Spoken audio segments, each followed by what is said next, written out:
주를 멀리 떠났다 이제 옵니다.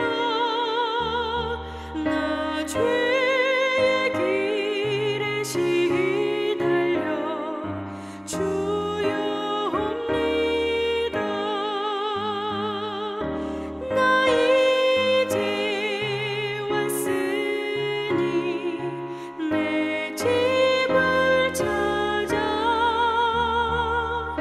주여 나를 받으사 맞아 주소서.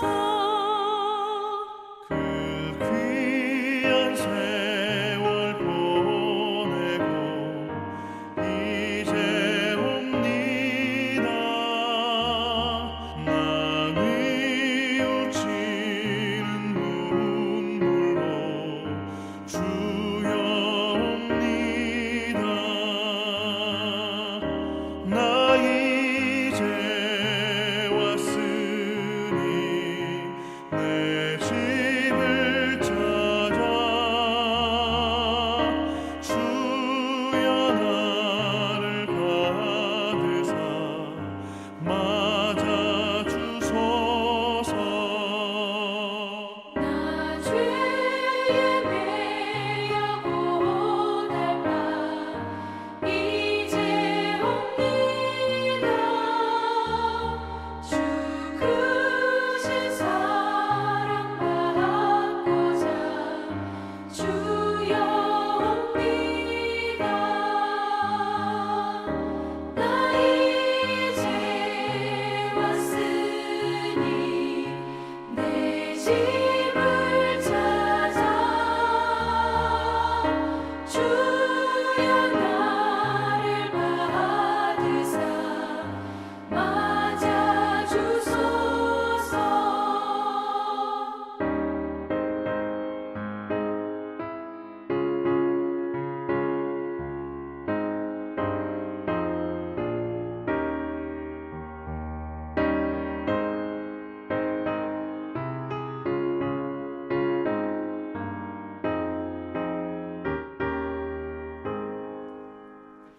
이 병든 마음을 고치려 이제 옵니다. 그 힘과 소망 바라고 주여 옵니다.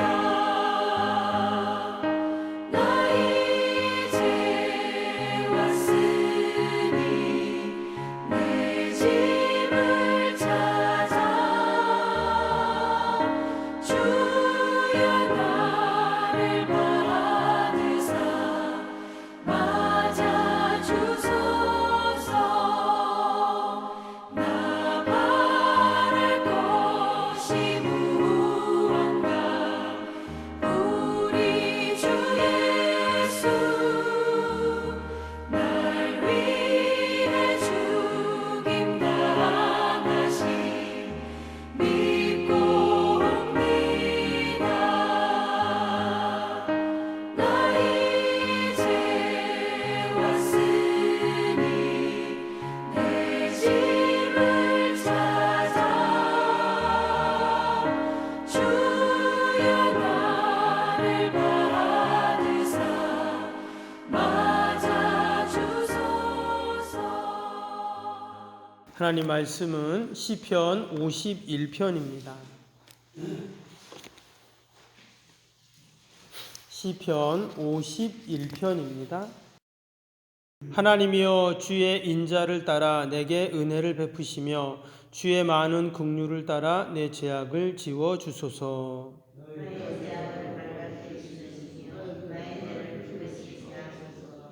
물은 나는 내 죄가를 아오니 내 죄가 항상 내 앞에 있나이다.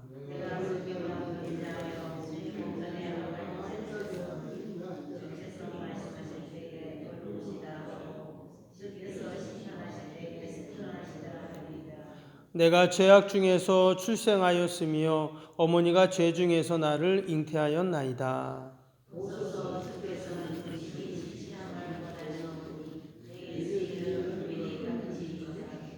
우슬초로 나를 정결하게 하소서. 내가 정하리이다. 나의 죄를 씻어 주소서. 내가 눈보다 시리이다.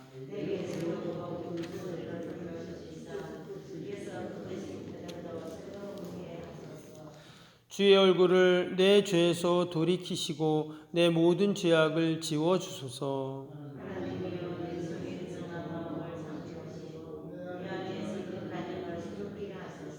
나를 주 앞에서 쫓아내지 마시며 주의 성령을 내게서 거두지 마소서.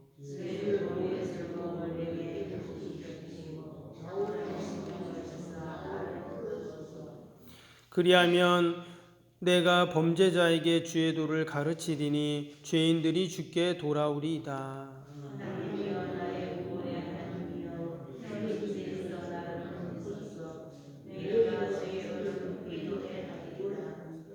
주여 내 입술을 열어주소서. 내 입이 주를 찬송하여 전파하리이다.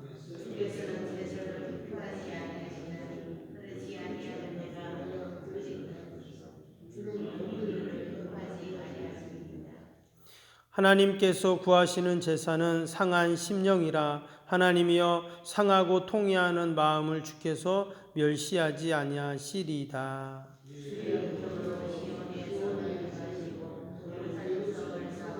함께 봅니다.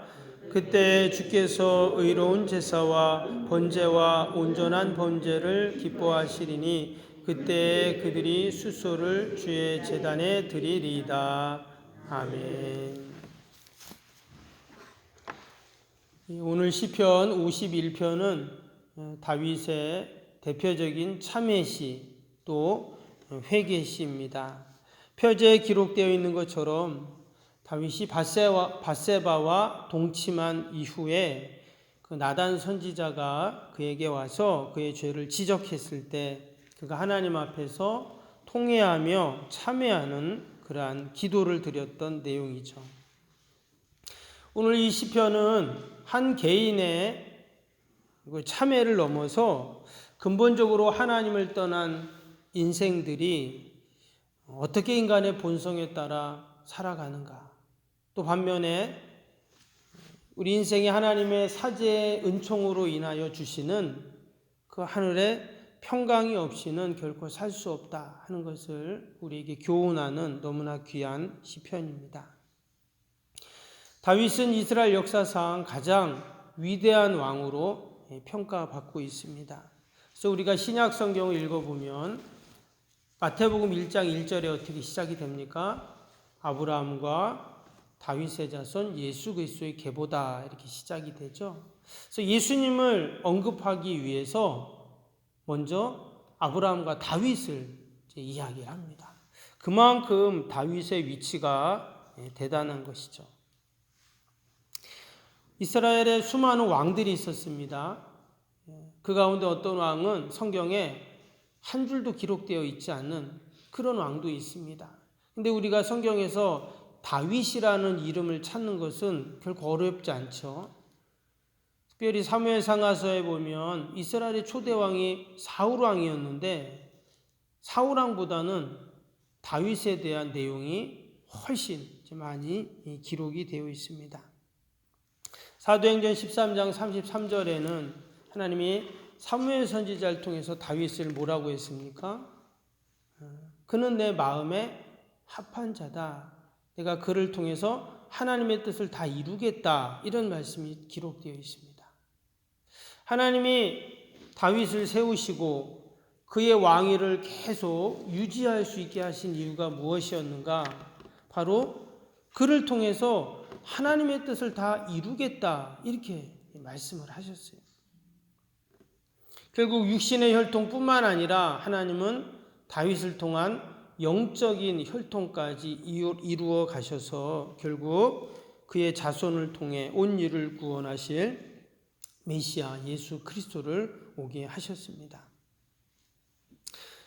이처럼 다윗은 참으로 대단하고 또 위대한 그런 왕이었습니다. 근데 오늘 시편 51편의 이 내용을 쭉 읽어보면 이러한 믿음의 사람도 또 이러한 기도의 사람도 죄의 유혹 앞에 올무 앞에서는 어쩔 수 없이 쓰러지는 인간이었다 하는 것을 우리에게 교훈하고 있습니다. 심지어 오늘 5절 말씀에 보니까 뭐라고 기록합니까? 내가 죄악 중에서 출생하였으며 어머니가 죄 중에 나를 잉태하였나이다. 이렇게 지금 말했어요. 그만큼 자신이 나약하고 또는 부족한 자다라는 그러한 고백이죠. 또 11절에는 뭐라고 했습니까? 나를 주 앞에서 쫓아내지 마시며 주의 성령을 내게서 거두지 마소서. 자신의 지은 죄로 인해서 내가 하나님께 쫓겨날까 봐, 내 안에 계신 성령님이 떠나실까 봐 그는 염려하고 또 걱정하는 그러한 모습입니다. 여러분, 우리가 이 다윗의 모습을 보면서 우리의 자신들을 돌아보게 되죠. 우리도 언제 죄의 유혹 앞에, 그 울무 앞에 넘어질지 걸릴지 모르는 우리는 다 연약한 자들입니다. 근데 중요한 것은 다윗이 이러한 연약함과 부족함이 있었음에도 불구하고 그는 역사상 가장 빛나는 위대한 신앙의 인물로 평가를 받습니다. 여러분, 구약에서 예수님을 상징하는 가장 대표적인 사람이 바로 다윗이에요. 어떻게 다윗은 이처럼 죄를 짓고 또 그 죄 가운데 괴로워하고 힘들어하지만 거기에 머물러 있지 않고 이처럼 하나님 앞에 나와 또 기도하고 또 그러한 사지의 은총을 경험하면서 이처럼 위대한 신앙의 인물이 될 수 있었는가? 오늘 이 시편 51편을 보면 이 시편 51편은 일단 다윗의 기도죠. 그가 하나님 앞에 지금 기도하고 있습니다. 근데 어떻게 기도하는가? 먼저 1절, 2절을 다시 한번 보시면 1절, 2절입니다.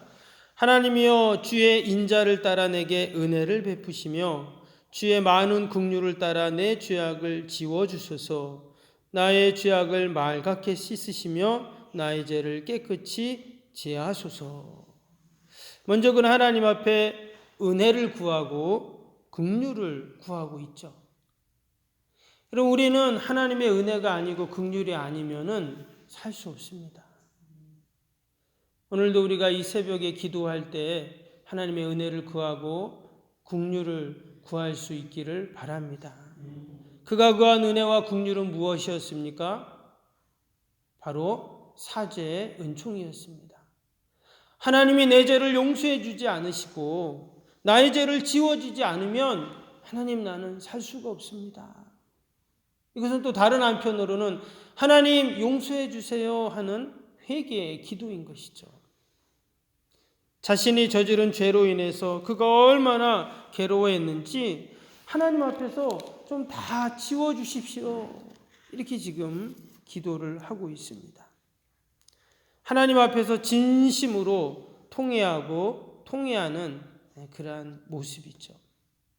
종종 신방을 하거나 우리 성도들하고 이야기를 하다 보면 자신은 교회를 다닌 지 오래됐고 또 신앙생활한 지도 오래됐는데 특별한 감동이나 또 은혜나 또 정말 살아계신 하나님을 경험하지 못했다 하는 그런 이야기들을 듣습니다.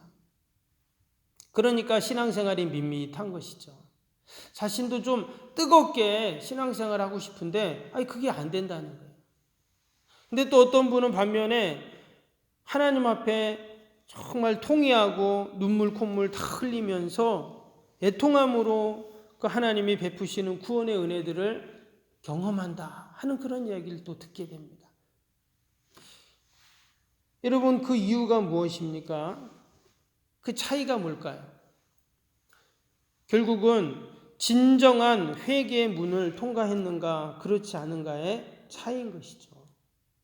이전에 우리가 다 죄로 말미암아 지옥으로 갈 수밖에 없는 그러한 죄인들이었는데, 여러분, 우리가 하나님의 진노와 심판을 면할 길이 없던 자였는데 우리가 이처럼 하나님의 자녀가 되어서 사죄의 은총을 덧입고 이처럼 하나님의 보좌 앞에 담대히 나와서 늘 하나님의 은혜와 긍휼을 얻고 여러분 이렇게 살아갈 수 있게 된 것, 여러분 이것이 다 은혜이고 복인 줄로 믿습니다. 그런데 이처럼 우리가 하나님 앞에 나올 수 있는, 하나님의 은혜를 받을 수 있는 비결이 무엇이었는가? 결국 회개의 문을 통과했기 때문에 가능한 것입니다. 회개라는 그 과정이 없으면 우리는 결코 하나님의 사지 은총을 받을 수도 없고 하나님의 은혜를 경험할 수가 없죠. 20세기 최고의 강해 설교자라고 하는 영국의 마틴 로이드 존슨이라는 목사님이 계십니다. 그분이 이 시편 51편을 설교하면서 회개라는 책을 쓰셨는데 거기에 보면 이런 회개에 대한 내용이 나옵니다. 회개란 삶에서 진정한 회심을 체험하고 하나님의 능력과 은혜를 맛본 사람들은 누구나 회개의 표징이 드러납니다. 그러므로 저는 회개 없는 구원이 없다고 서슴지 않고 말씀을 드립니다. 또한 세상에서 가장 복된 사람은 회개하는 사람입니다. 여러분, 회개는 하나님이 우리에게 주신 최고의 구원의 선물인 줄로 믿습니다. 다윗이 죄를 지었습니다. 남의 아내를 범하고 또 사람을 죽였습니다. 무고한 자신의 신하를 죽였어요. 그러한 어마어마한 실수와 부족과 죄가 있었음에도 불구하고 그가 하나님이 베푸시는 놀라운 은혜를 경험할 수 있었던 이유는 무엇인가? 바로 회개의 문을 통해서 하나님이 자신의 죄를 씻어주시는 분임을 그가 확신했을 때, 그 은혜를 누렸을 때 좀 가능했는 줄로 믿습니다. 우리는 늘 회개의 문을 통해 하나님 앞에 나아갈 수 있습니다. 우리가 이 새벽에도 함께 기도할 때 우리의 죄된 모습들을 돌아보면서 우리가 늘 하나님의 심판을 두려워하는 자로, 그러나 회개의 문을 통해 하나님이신 은혜와 평강을 늘 누릴 수 있는 저와 여러분이 되어야 할 줄로 믿습니다. 뿐만 아니라 오늘 또 8절에 보니까 8절에 이런 말씀이 나오죠. 내게 즐겁고 기쁜 소리를 들려주시사 주께서 꺾으신 뼈들도 즐거워하게 하소서. 여기 보니까 내게 즐겁고 기쁜 소리를 들려주시사 이렇게 말을 했습니다. 즐겁고 기쁜 소리는 뭘까요? 당연히 하나님의 말씀을 말합니다. 그런데 그 말씀은 어떤 말씀이었는가? 자신의 죄에 대한 지적이었어요. 하나님은 나단 선지자를 통해서 다윗의 죄를 깨닫게 하셨습니다. 다윗은 선지자의 지적을 하나님의 음성으로 들었고 그는 하나님 앞에 나가 기도하기 시작했습니다. 다윗이 기도하면서 자신의 죄를 돌아보고 또한 돌이켰을 뿐만 아니라 그 하나님의 말씀을 듣는 가운데 자신이 겪은 그 고통과 아픔들이 어때요?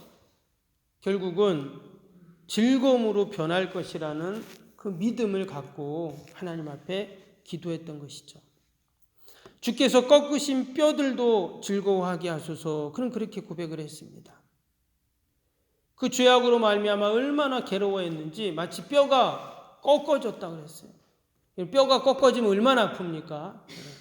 조금만 금이 가도 아파서 우리가 견딜 수가 없는데 뼈가 꺾어지는 그 아픔도 즐거워하게 하소서 했어요. 도리어 그가 하나님 앞에 그 죄악이 드러나고 또 그 죄악으로 말미암아 자신이 통회하고 애통하는 그것이 결국은 자신에게 복이 되고 즐거움이 되었다는 것입니다. 여러분, 죄가 은폐되고 죄가 가려지고 여러분 죄가 숨겨질 때 그것이 하나님의 심판과 진노의 근거가 되죠. 그러나 도리어 그게 드러날 때, 우리가 하나님 앞에 그것을 드러낼 때, 회개할 때, 하나님의 약속의 말씀을 붙잡고 우리가 나아갈 때 여러분 그것이 진정한 복이 되는 줄로 믿습니다. 그래서 우리는 늘 하나님의 말씀을 붙잡고 그 말씀으로 내 자신을 돌아보고 내 자신을 비춰봐서 하나님 앞에 늘 거룩함으로 온전히 설 수 있도록 우리가 나가야 합니다. 오늘 이 다윗이 그러한 사제의 은총을 확신하고 하나님의 말씀을 붙잡고 나서 마지막으로 어떻게 했냐면 14절 15절을 보겠습니다. 하나님이여 나의 구원의 하나님이여 피 흘린 죄에서 나를 건지소서. 내 여가 주의 의를 높이 노래하리이다. 주여 내 입술을 열어주소서. 내 입이 주를 찬송하며 전파하리이다. 이게 바로 사제의 은총을 덧입고 하나님이 주시는 하늘의 평강과 은혜로 사는 자의 모습입니다. 무엇을 하고 있습니까? 하나님을 찬양하고 있죠. 오늘도 우리가 하나님을 찬양해야 하는 이유가 바로 하나님 우리의 모든 죄를 사하시고 그 은혜와 평강으로 우리가 살아갈 수 있는 것, 이것이 너무 귀하고 감사하기에 우리는 하나님을 찬양하는 줄로 믿습니다. 또 마지막 19절을 봅니다. 그때 주께서 의로운 제사와 번제와 온전한 번제를 기뻐하시리니 그때 그들이 숫소를 주의 제단에 드리리이다. 바로 이제 거룩한 예배자로 하나님 앞에 설 수 있게 된 것이죠. 죄는 결코 하나님 앞에 설 수 없는데 하나님이 우리의 모든 죄를 사하시고 이제는 우리가 하나님 앞에 거룩한 예배자로 설 수 있게 되었습니다. 하나님이 기뻐하시는 의로운 제사, 온전한 제사, 거룩한 제사를 내가 이제는 하나님 앞에 드립니다. 이렇게 고백하고 기도하고 있죠. 오늘도 저와 여러분이 회개의 문을 통해 우리의 모든 죄가 사해지고 하나님이 주시는 은혜와 긍휼을 덧입고 또 오늘도 거룩한 예배자로 하나님을 기쁘시게 하며 또 찬양하는 저와 여러분이 되기를 주님의 이름으로 축복합니다.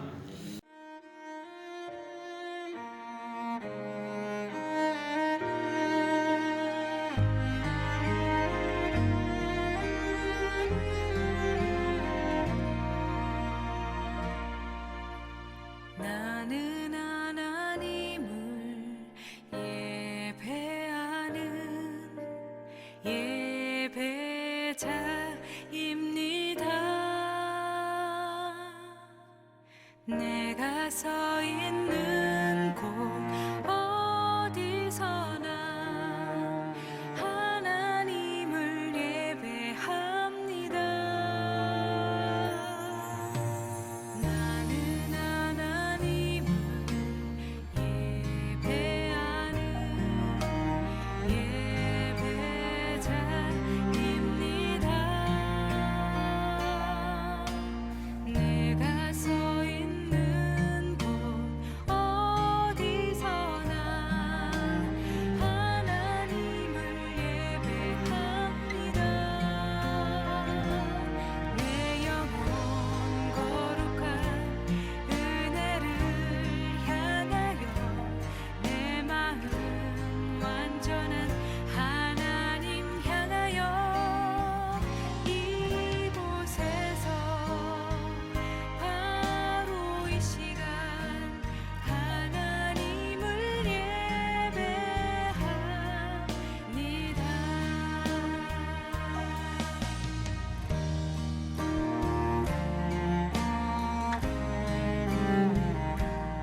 이 시간